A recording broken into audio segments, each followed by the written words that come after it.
नमस्कार, Shetty homeo clinic के इस चैनल में आपका स्वागत है। आज हम बात करेंगे थायराइड के बारे में। थायराइड ग्लैंड हमारे शरीर में बहुत ही अहम भूमिका निभाता है। थायराइड ग्लैंड जो होता है वो दो हार्मोन रिलीज करता है, एक T3 और एक T4। T3 जिसे ट्राई आयोडोथायोरिन और T4 जिसे थायरॉक्सिन बोला जाता है। ये हार्मोन्स हमारे मेटाबॉलिज्म को कंट्रोल करते हैं। अगर बहुत ज़्यादा थायराइड हार्मोन्स हो तो मेटाबॉलिज्म की स्पीड ज़रूरत से ज़्यादा बढ़ जाती है और बहुत कम हो तो स्पीड धीमी हो जाती है। इसलिए कई लोग दुबले हैं तो दुबले होते जाते हैं और कुछ लोग मोटे होते जाते हैं। तो इसमें थायराइड में जो होता है वो इसी तरीके से सबसे पहले तरीके से यही देखा जाता है कि अगर वज़न बहुत ज़्यादा बढ़ रहा है तो हम थायराइड के लिए टेस्ट के लिए बोलते हैं, या अगर बहुत अचानक वज़न कम हो रहा है तब भी थायराइड के टेस्ट के लिए बोला जाता है। तो जो थायराइड होता है इसी को हाइपोथायराइडिज्म और हाइपरथायराइडिज्म कहा जाता है। हाइपोथायराइडिज्म में इसी तरीके से वेट बढ़ता चला जाता है और हाइपरथायराइडिज्म में अधिकतर वेट कम होता जाता है। तो ये दो मेन लक्षण होते हैं, इन दोनों को अलग अलग इस तरीके से देखा जाता है। ये हार्मोन्स जो होते हैं बहुत ही महत्वपूर्ण भूमिका निभाते हैं। थायराइड ग्लैंड जो होता है ये गले के यहाँ पर होता है, एक तितली के शेप की तरह इस तरीके से एक ग्लैंड होता है। यही थायराइड ग्लैंड होता है जो कि गले के आगे के हिस्से में दिखाई देता है। T3 T4 हार्मोन्स हमारे शरीर जो विकास होता है उसमें और हमारे दिमाग के विकास में बहुत ही महत्वपूर्ण रोल प्ले करते हैं।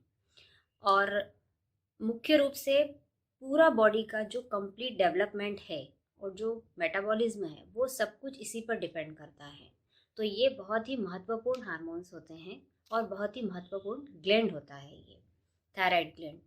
दिमाग की एक ग्लैंड जिसे पिट्यूटरी ग्लैंड कहते हैं, ये थायराइड के हार्मोन्स को कंट्रोल करने के लिए एक TSH means thyroid stimulating gland जो है वो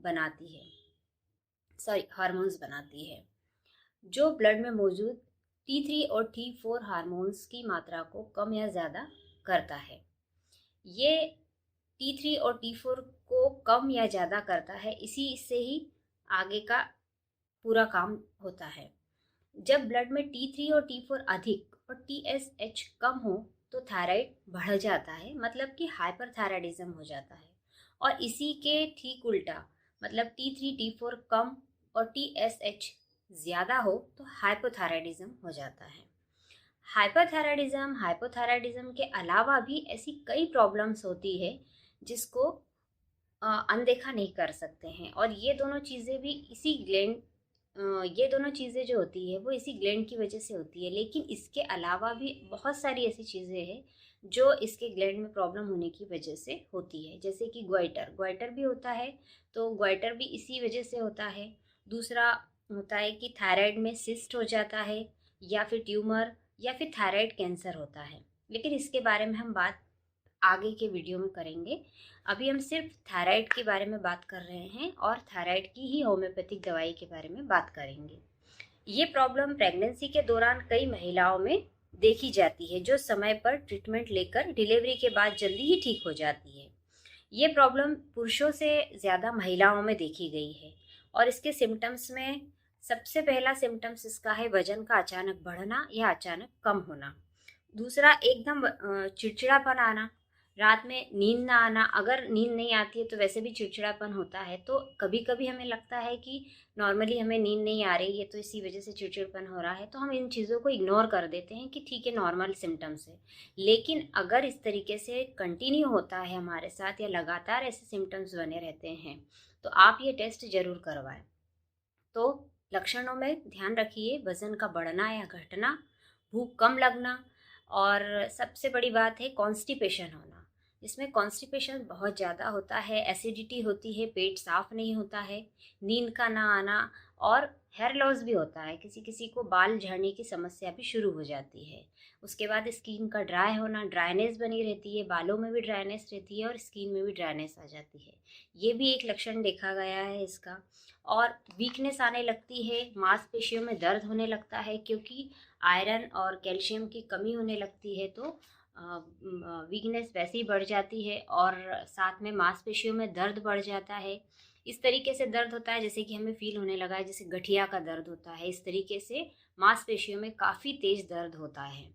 साथ में पीरियड का रेगुलर ना होना, पीरियड भी रेगुलर नहीं आते हैं, कभी कभी पीरियड अचानक सा रुक जाता है और काफ़ी समय 2-3 महीने बाद आता है, या फिर पीरियड में कभी कभी ब्लड बहुत ज़्यादा आता है या बहुत ही कम ब्लीडिंग होती है, तो पीरियड का भी डिस्टर्ब हो जाता है। इससे पीरियड में भी मेंस्ट्रुएशन साइकिल जो होती है उसमें भी काफ़ी प्रॉब्लम होने लगती है, तो ये भी एक लक्षण देखा गया है। इसके अलावा स्ट्रेस इसका कारण है। स्ट्रेस की वजह से इसके कारणों में स्ट्रेस देखा गया है कि स्ट्रेस की वजह से भी हार्मोन्स डिस्टर्ब होते हैं, और ये मैंने अपने पहले वीडियो में और भी कई वीडियो में आपको बताया है कि जो स्ट्रेस, अगर हम स्ट्रेस सबसे ज़्यादा लेते हैं तो हमारे सबसे ज़्यादा असर हमारे हार्मोन्स पर ही होता है। तो इसके कारणों में भी देखा गया है कि स्ट्रेस बहुत ज़्यादा लेने की वजह से भी ये थायराइड होने की गुंजाइश बनी रहती है।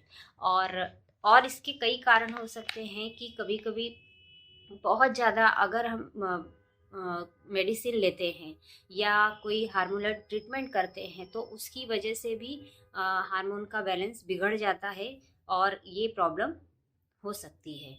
तो कई बार ऐसा होता है कि हम ध्यान नहीं देते हैं और ये प्रॉब्लम बढ़ती चली जाती है जो कंट्रोल के बाहर हो जाती है। थायराइड ऐसी कोई समस्या नहीं है जो कि कंट्रोल में नहीं की जा सकती, और बेसिकली देखा जाए तो थायराइड कोई डिसीज़ नहीं है। मतलब मैं समझती हूँ कि थायराइड ऐसी कोई बीमारी नहीं है, ये केवल एक लाइफस्टाइल डिसऑर्डर है जिसकी वजह से अगर हम चाहे तो अपनी लाइफस्टाइल में थोड़ा सा चेंजेस ला करके थायराइड की समस्या को दूर कर सकते हैं।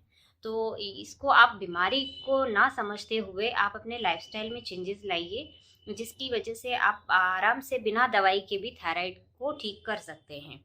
इस वीडियो में मैं आपको अभी थायराइड की मेडिसिन बता रही हूँ होम्योपैथिक, और इसके बाद में एक वीडियो मैं आपको और बनाऊंगी जिसमें आपको मैं बिना दवाई के भी थायराइड ठीक कर किस तरीके से किया जा सकता है और अपनी लाइफस्टाइल में क्या क्या चेंजेस किए जा सकते हैं, अपनी डाइट को किस तरीके से चेंज करके आप थायराइड को ठीक कर सकते हैं, वो मैं आपको नेक्स्ट वीडियो में बताऊंगी।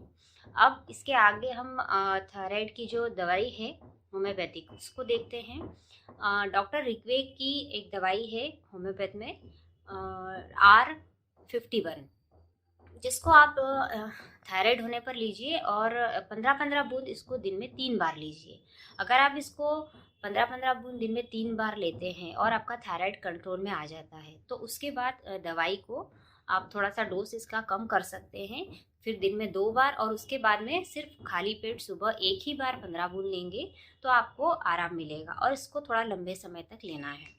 इसके अलावा आप एक कॉम्बिनेशन है जो कि मैंने बनाया हुआ है, आप वो भी ले सकते हैं। और भी ऐसी समस्या होती है कि जिसमें इसके जो सिम्टम्स होते हैं कभी कभी चेंजेस होते हैं हर किसी के साथ में, तो उसको सिम्टम्स के अनुसार भी आप दवाई ले सकते हैं। जैसे कि एक कैलकेरिया कार्ब है वो लीजिए, थायराइडिनम है वो लीजिए, और थूजा है वो लीजिए। इन तीनों दवाइयों को आप 200 पोटेंसी में लीजिए और इसका एक कॉम्बिनेशन तैयार कीजिए और समान मात्रा में लेकर के एक बॉटल में भर के रख लीजिए, और उसके बाद इसको रोज डेली एक बार सिर्फ 2 बूंद आपको लेना है, या तो सुबह खाली पेट ले लीजिए या दिन में एक बार कभी भी ले लीजिए। होम्योपैथिक दवाई लेने का एक नियम है, आप अच्छे से जानते हैं कि खाने के आधे घंटे, दवाई लेने के आधे घंटे पहले या आधे घंटे बाद आपको कुछ भी नहीं लेना है। मुंह में आपके किसी तरीके का कोई स्वाद नहीं होना चाहिए, तो आप उस समय ये दवाई लीजिए और इसको केवल 2 बूंद लेना है। ये मेरा अपना बनाया हुआ कॉम्बिनेशन है जिसका रिजल्ट बहुत ही अच्छा आया है और बहुत अच्छा देखा गया है। तो आप रिक्वेक की दवाई लेने के साथ साथ ये कॉम्बिनेशन भी लेंगे तो बहुत ही जल्दी आपका थायराइड कंट्रोल में हो जाएगा। और इसके अलावा आप थायराइड को जल्दी ठीक करने के लिए अपना थोड़ा सा लाइफस्टाइल में चेंजेस लाइए कि एक्सरसाइज सबसे बहुत ही ज़रूरी है। एक्सरसाइज अगर आप करते हैं तो आपको बहुत ही जल्दी लाभ मिलता है। एक्सरसाइज करने के साथ साथ अपनी थोड़ी डाइट में चेंजेस लाइए, क्या चीज़ें खाना है क्या नहीं खाना है इसका ध्यान दीजिए आप, और स्ट्रेस कम लीजिए, क्योंकि स्ट्रेस लेने से आपके हार्मोन्स में हमेशा चेंजेस आता रहता है और आपके हार्मोन्स हमेशा ऊपर नीचे होते रहते हैं। तो आप स्ट्रेस ना लेकर के अपना दिमाग थोड़ा शांत रखिए, थोड़ा सा मेडिटेशन कीजिए और जितना हो सके थोड़ा सा घूमने जाया कीजिए। पैदल घूमेंगे आप जितना ज़्यादा, उतना आपको फ़ायदा होगा। और पानी ज़्यादा पीजिए, पानी ज़्यादा पिएंगे और आहार अच्छा लेंगे तो आपका डाइजेशन सही होगा। डाइजेशन सही होगा तो ये समस्या धीरे धीरे ठीक हो जाएगी। और आपको जितने भी इसमें और भी सिम्टम्स दिखाई दे रहे हैं, जैसे कि इंडाइजेशन का प्रॉब्लम है या अदर और कोई प्रॉब्लम है, तो उसके लिए सिम्टमेटिक जो भी आपका सिम्टम्स हो रहा है उस सिम्टम्स के अनुसार आपकी दवाई लीजिए। और ऐसी कई दवाइयाँ हैं जो सिम्टम्स के अनुसार ली जा सकती है। इसमें और भी दवाइयाँ हैं, जैसे कि ब्रोमाइड है, आयोडीनम है, नेट्रम्यूर है और स्पोंजिया है, और इसी तरीके से कैलकेरिया कार्बोनिका जो मैंने आपको बताई है वो है। ये सब दवाइयाँ आप सिम्टम्स के अनुसार भी ले सकते हैं। और ये हमेशा ध्यान रखिए कि थायराइड के मामले में होम्योपैथिक ट्रीटमेंट थायराइड के बिगड़े हुए सिस्टम को दोबारा से ठीक करके काम करता है। और ये जो मेडिसिन होती है ये हमारे इम्यून सिस्टम पे काम करती है और उससे उन एंटीबॉडीज़ को ख़त्म करती है जो थायराइड ग्लैंड को नुकसान पहुंचाती है। और इम्यूनिटी जो होती है बहुत अच्छी, इस मेडिसिन से हमारी इम्यूनिटी भी अच्छी हो जाती है। और इम्यून सिस्टम वीक होता है, इम्यून सिस्टम गड़बड़ होता है, वो भी इसका एक कारण है थायराइड होने का। इसलिए ये जो मेडिसिन होती है, होम्योपैथिक मेडिसिन इम्यून सिस्टम पर काम करती है, इसलिए थायराइड बहुत ही जल्दी कंट्रोल हो सकता है। आप अपना अगर इसी तरीके के कोई सिम्टम्स अगर आपको आ रहे हैं, आपके साथ अगर ऐसे सिम्टम्स हो रहे हैं, तो बिना देर किए आप एक बार पहले थायराइड का टेस्ट करा लीजिए। और थायराइड का टेस्ट कराने के बाद आप ये दवाइयाँ जल्द से जल्द स्टार्ट कर दीजिए। इन्हीं दवाइयों के बारे में या थायराइड के बारे में या अन्य किसी और बीमारी के बारे में आपको कोई जानकारी लेनी है तो आप मुझे व्हाट्सएप पर मैसेज कर सकते हैं। और अगर आपको ये वीडियो अच्छा लगा हो और आपको लगता है कि ये वीडियो देख करके आगे और किसी को अच्छी जानकारी मिल सकती है या बहुत जल्दी वो ट्रीटमेंट अपना शुरू कर सकते हैं, तो आप इसको शेयर कीजिए और लाइक कीजिए और सब्सक्राइब कीजिए। Thank you.